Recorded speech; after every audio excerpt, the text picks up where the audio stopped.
का धन्यवाद हो आज के दिन के लिए। परमेश्वर मनुष्यों से बेहद मोहब्बत करता है, जैसे कि हम अपने बाल बच्चों से प्रेम करते हैं, उससे कम वो मोहब्बत नहीं करता। परमेश्वर उतना ही प्रेम आपसे करता है जितना आप अपने बच्चों से करते हो। और ये प्रभु के वचन में ऐसा लिखा है कि देखो, परमेश्वर बच्चों को मौका देता है।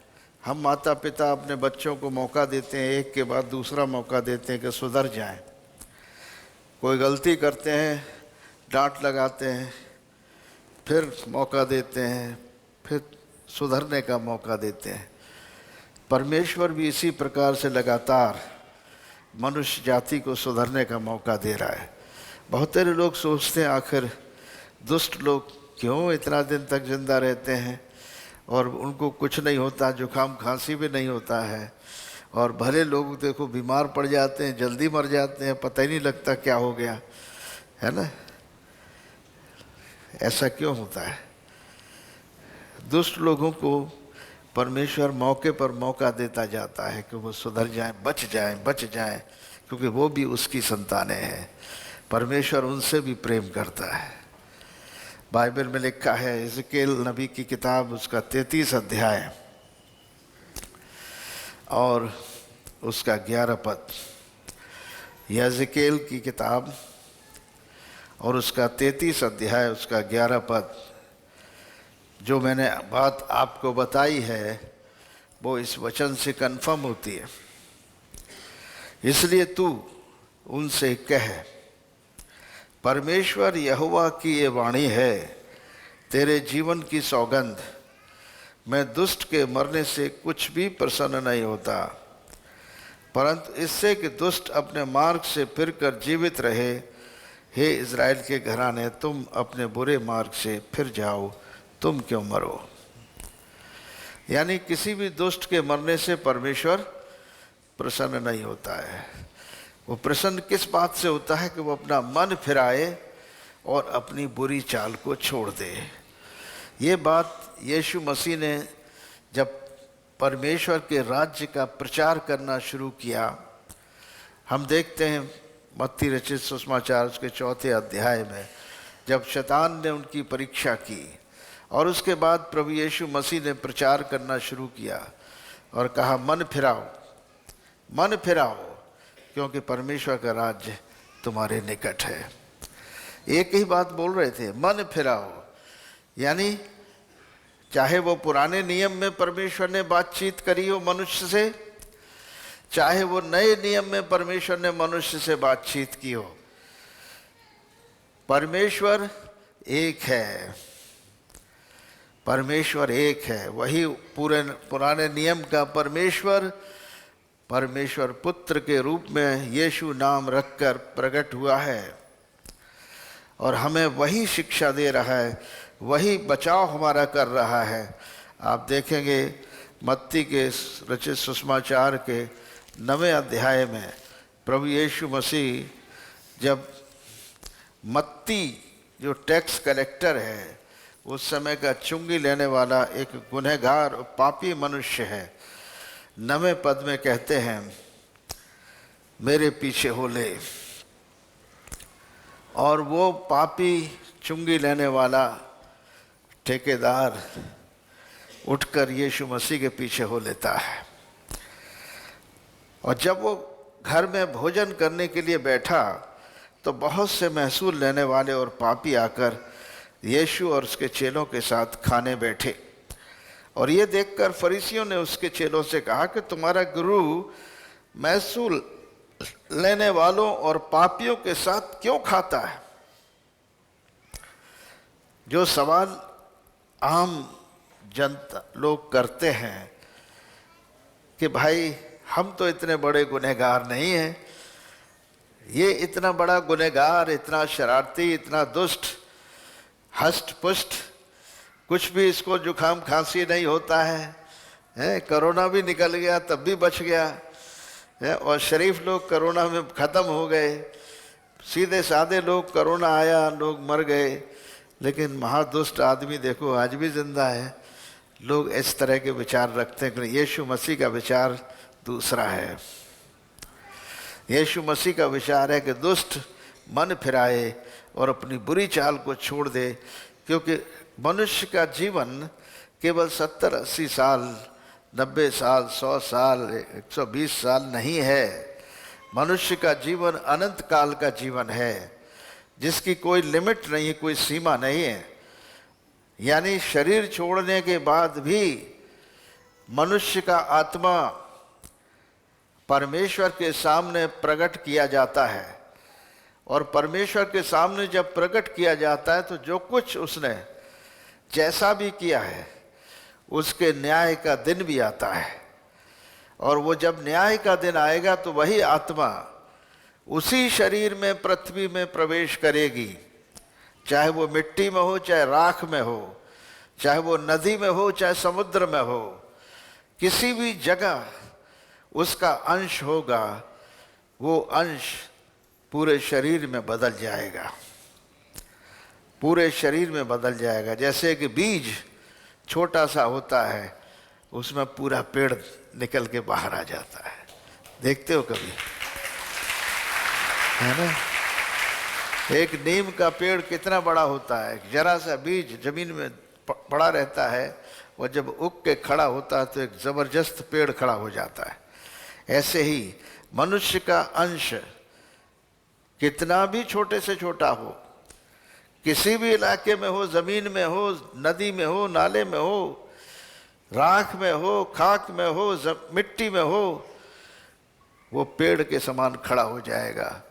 जिस दिन यीशु मसीह अब आएगा पृथ्वी पर और दूतों की ललकार लगाई जाएगी, प्रधान दूत जब आवाज लगाएगा तो मुर्दे जिंदा हो जाएंगे, और वो सब उसी शरीर में खड़े होंगे, भले और बुरे दोनों, और तब उसी शरीर में मनुष्य का न्याय किया जाएगा।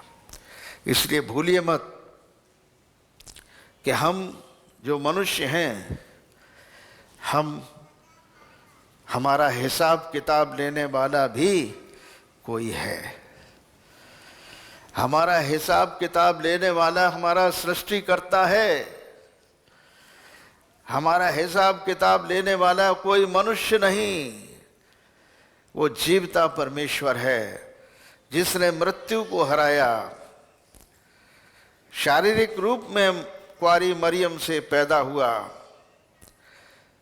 दुख उठाया, क्रूस पर टांगा गया, मारा गया, गाड़ा गया, और तीसरे दिन मुर्दों में से जी उठा और जीवित स्वर्ग पर उठाया गया, और फिर दोबारा जीवित पृथ्वी पर आने वाला है, ताकि संपूर्ण मनुष्यों का उनके कामों के अनुसार न्याय करे। इससे पहले कि परमेश्वर न्याय करे, हम मनुष्यों को मौका देता है कि मन फिराओ, बुरे कामों से बाज आओ, बुराई को त्यागो और भलाई करो, बुद्धिमान बनो। परमेश्वर का भय बुद्धि का मूल है, और बुराई को त्यागना समझ है, इसलिए समझदार बनो। सत्य पर चलो, झूठ को त्याग दो, पवित्र बनो जैसा तुम्हारा बुलाने वाला पवित्र है। यहाँ पर यीशु मसीह, जैसा कि यहेजकेल के 33 अध्याय और 11 पद में हमने अभी देखा, कि परमेश्वर किसी दुष्ट के मरने से प्रसन्न नहीं होता, पापियों के नाश होने से प्रसन्न नहीं होता, परंतु पापियों को बुला रहा है, मेरे पास आओ, मेरे पास आओ,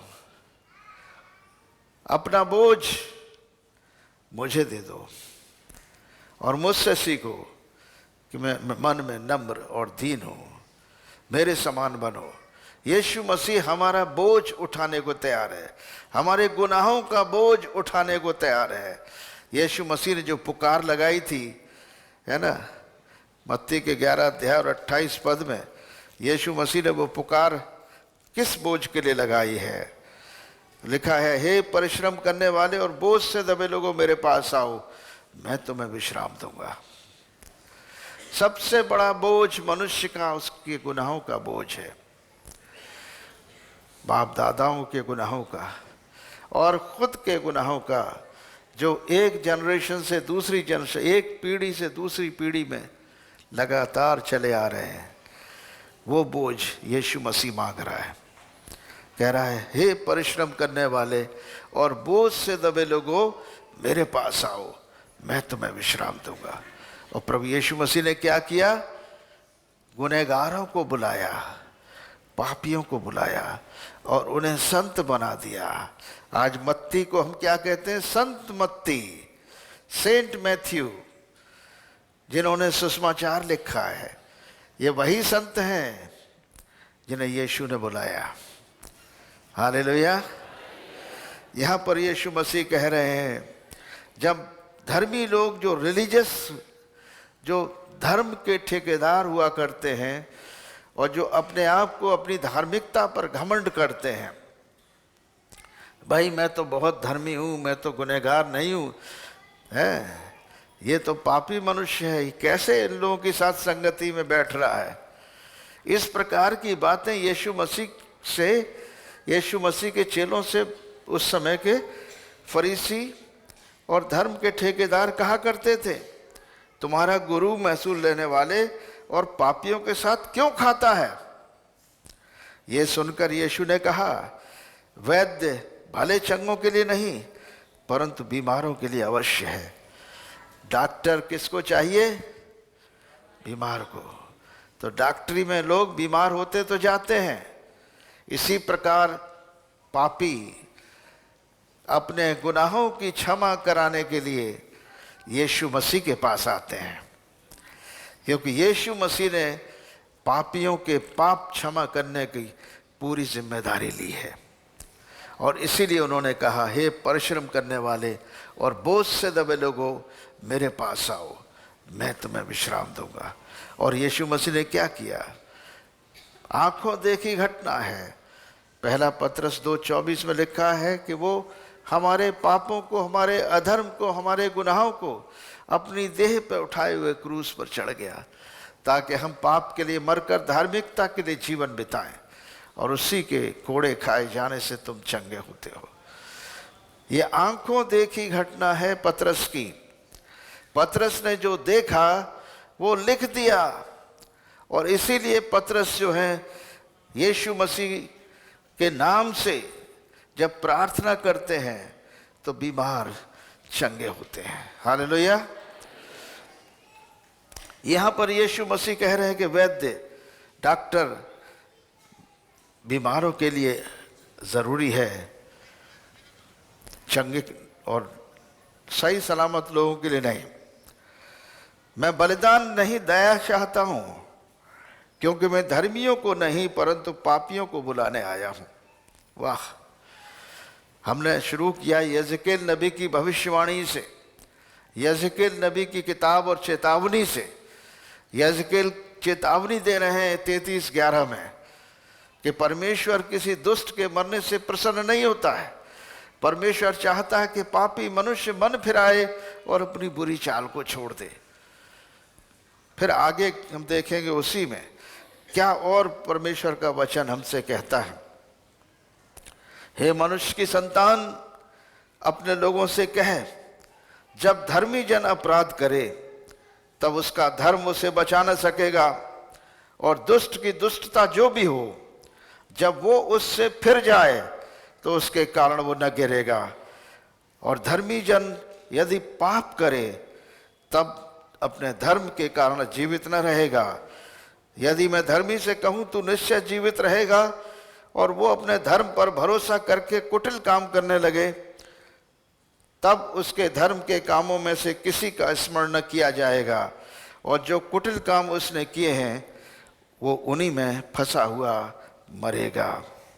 फिर जब मैं दुष्ट से कहूं तू निश्चय मरेगा, और वो अपने पापों से फिरकर न्याय और धर्म के काम करने लगे, अर्थात यदि दुष्ट जन बंधक लौटा दे और अपनी लूटी हुई वस्तुएं फेर दे और बिना कुटिल काम किए जीवनदायक विधियों पर चलने लगे, तो ये न मरेगा वो निश्चय जीवित रहेगा।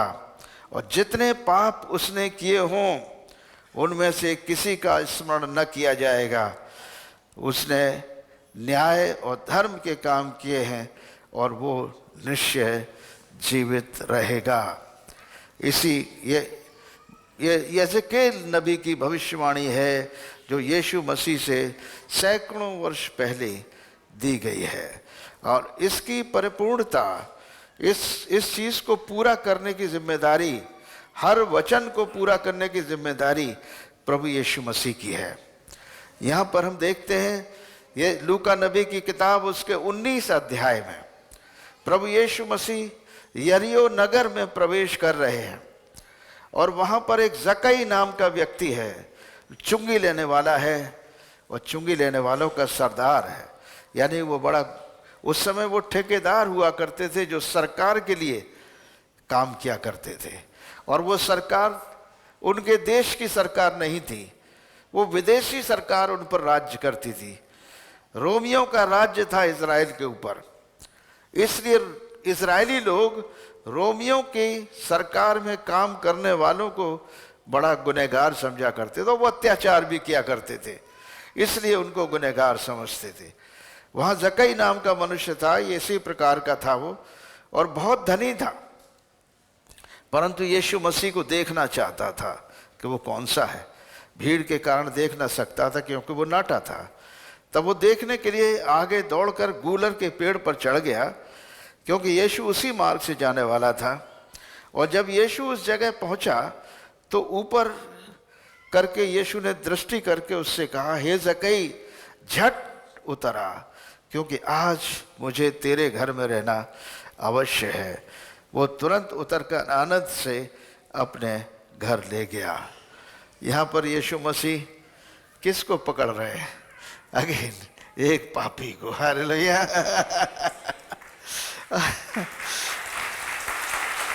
यीशु मसीह फिर पकड़ रहे हैं एक पापी को। दुनिया में पाप सब ने किया है मेरे प्रियो, हर मनुष्य ने पाप किया है और हर मनुष्य परमेश्वर की महिमा से रहित है। इसलिए हर एक मनुष्य को अपने पापों से मन फिराने की आवश्यकता है। यदि हम टूटे मन से अपने गुनाहों की माफ़ी प्रभु से न मांगेंगे तो निश्चय कभी क्षमा न किए जाएंगे और हम परमेश्वर के सामने जब मुंह दिखाएंगे तो हम गुनहगारों की लिस्ट में डाल दिए जाएंगे। लेकिन यदि हमने क्षमा मांग ली है तो बाइबल कह रही है कि गुनाह कैसा भी हो तेरा, लाल रंग का हो, अर्गवानी रंग का हो, हिम की तरह श्वेत हो जाएगा। हालेलुया। यानी जैसे तुमने कभी गुनाह किया ही नहीं है। यीशु मसीह जब पाप क्षमा करते हैं तो वो ऐसा कर देते हैं जैसे तुमने कभी वो पाप किया ही नहीं है। एकदम नई स्लेट हो जाती है, एकदम नई स्लेट, कभी उस पर कुछ लिखा नहीं गया है, एकदम क्लीन है वो। यही जिंदगी यीशु मसीह देने को आया है और आज भी उसका प्रचार इसी वास्ते किया जा रहा है कि मनुष्य गुनाह से बच जाए, पाप से बच जाए, मन फिराए और नई जिंदगी पाले। दूसरा कुरिन्थियों उसका 5 अध्याय उसके 17 पद में लिखा है, जो मसीह यीशु में है वो एक नई सृष्टि है, पुरानी बातें बीत गई, सब कुछ नया हो गया है। यानी पुरानी जिंदगी समाप्त हो गई, अब मैं एक नया मनुष्य बन गया हूं। वो नया मनुष्य कैसा हूं? परमेश्वर का बेटा और बेटी। जितनों ने यीशु मसीह पर विश्वास किया उन सबको उसने परमेश्वर के बेटे बेटी होने का अधिकार दे दिया। और परमेश्वर के बेटा बेटी जो हैं वो पाप से छुटकारा पा चुके हैं। आमीन। अब यहाँ पर क्या होता है? फिर वही हालत हुई जो मत्ती के समय में हुई। जब यीशु मसीह ने मत्ती को बुलाया तब भी फरीसी लोग और धर्मी लोग कुड़कुड़ा रहे थे कि देखो ये तो पापी मनुष्य के यहाँ जा उतरा है, उसके घर में खा पी रहा है। लेकिन देखो यहेजकेल की किताब में अभी हमने पढ़ा था कि यदि पापी मनुष्य मन फिराए और अपनी बुरी चाल को छोड़ दे और यदि कुटिल काम करना छोड़ दे और लूटी हुई दुष्ट जन बंधक लौटा दे, अपनी लूटी ही वस्तुएं भर दे, बिना कुटिल काम किए जिए, जीवनदायक विधियों पर चलने लगे, वो न मरेगा निश्चित जीवित रहेगा। और जितने पाप उसने किए हो उनमें से कोई स्मरण न किया जाएगा। उसने न्याय और धर्म के काम किए इसलिए निश्चय जीवित रहेगा। आमीन। तो इसी प्रकार ये जक्कई जो फिर क्या कहता है, जक्कई यीशु मसीह को देखकर खड़ा हो जाता है अपने घर में और कहता है, बंधक लौटाल रहा है, देखो बंधक लौटाल रहा है यीशु। हे प्रभु देख, मैं अपनी आधी संपत्ति कंगालों को देता हूं। इसका मतलब यह है उसने संपत्ति जो अर्जित की है वो गलत तरीकों से की है ना। उसने रियलाइज किया कि मैंने गलत किया है, अब ऐसा नहीं करूंगा आगे चल के। आधी संपत्ति कंगालों को देता हूं, और यदि किसी का कुछ भी अन्याय करके ले लिया है तो उसे चौगुना फेर देता हूं। लौटाल रहा है कि नहीं, है ना। इसका मन फिराया और उसने ये चैलेंज कर दिया कि अगर मैंने, तो इसका मतलब इसने निश्चय अन्याय करके धन बटोरा होगा, किसी न किसी के साथ अन्याय किया होगा। अब जिसके साथ भी अन्याय हुआ हो उसको खुली चुनौती दे दिया कि आ जाओ भैया, तुम्हारा जितना अन्याय करके ले लिया, अगर 100 रुपये ले लिया है तो 400 रुपये तुम्हें वापस करता हूं। वाह, कितना बड़ा मन फिराव किया है। यीशु मसीह ने क्या कहा उसके लिए, आज इस घर में उद्धार आया है, इसलिए कि ये भी अब्राहम का एक पुत्र है, क्योंकि यीशु मसीह जो मनुष्य का पुत्र खोए हुओं को ढूंढने और उनका उद्धार करने आया है। मनुष्य जो खोए हुए हैं उनका उद्धार करने प्रभु आया है। आमीन। कितनी खुशी की बात है। इसी को गॉस्पेल कहते हैं, इसी को गुड न्यूज़ कहते हैं, इसी को भला समाचार कहते हैं। ये सुसमाचार दुनिया में कहीं सुनने को न मिलेगा तुम्हें। दुनिया में किसी भी मनुष्य के द्वारा ये खुशखबरी नहीं मिल सकती जो यीशु मसीह से मिल रही है, कि गुनाहों की क्षमा का एक मार्ग है, एक मार्ग है, और इस मार्ग का नाम है यीशु मसीह। हालेलुया। इसीलिए यीशु मसीह ने कहा, मार्ग और सत्य और जीवन मैं ही हूं, बिना मेरे द्वारा कोई पिता के पास यानी स्वर्ग राज्य में प्रवेश नहीं कर सकता। यीशु मसीह पर विश्वास लाओ और अपने गुनाहों से मन फिराओ। वो पाप क्षमा करने को तैयार है, वो नया जीवन देने को तैयार है, वो आपको नई जिंदगी देने को तैयार है, नया मनुष्य बनाने को तैयार है, वो परमेश्वर का बेटा बेटी बनाने को तैयार है। क्या आप परमेश्वर का बेटा और बेटी बनने को तैयार हैं? तो अपना हाथ खड़ा करें, अपने स्थानों पर खड़े हो जाएं, हम प्रार्थना।